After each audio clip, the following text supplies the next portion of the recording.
સતત 2 દિવસ મેઘના મંડાણ સાથે ભુજ શહેર 6 ઇંચથી વધુ વરસાદથી પાણી થઈ ગયું છે. તે સાથે જ ભુજ અને કચ્છી માણુઓના હૃદયસમૂહ હમીરસર તળાવ આજે છલકાઈ ગયું છે. આવતીકાલે તળાવને નગર અધ્યક્ષા રશ્મિબેન સોલંકી દ્વારા વધાવવામાં આવશે. ભુજની પરંપરા અનુસાર ભુજ પાલિકાના પ્રમુખ દ્વારા હમીરસર તળાવના વાજતે ગાજતે વધામણા કરાય છે. શાસ્ત્રોક્ત વિધિ વિધાન સાથે શ્રીફળ જળદેવતાને સમર્પિત કરાય છે. એ સાથે જ ભુજ શહેરની શાળા, કોલેજ અને સરકારી કચેરીઓમાં જાહેર રજાની જાહેરાત કરાય છે. લોકો હમીરસર તળાવના ઓવારણા લેવા તેને કાંઠે સહપરિવાર પહોંચે છે.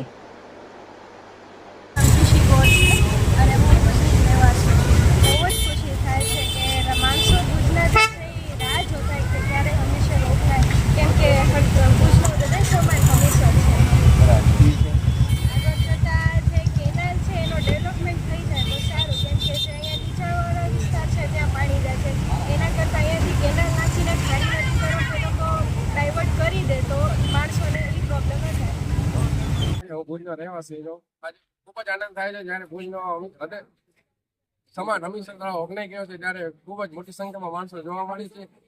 એટલે ખૂબ જ આનંદ થાય છે અને ખાસ કરીને નીચાણવાળા વિસ્તારમાં જે પાણી ભરાય છે એનો જે નિકાલ થઈ જાય તો બહુ જ આનંદ થઈ જાય. અને નગરપાલિકાની અપીલ છે જલ્દી નિકાલ થઈ જાય, કારણ કે જે વ્યક્તિને જે પબ્લિક છે એની કઈ તકલીફ ન થઈ જાય.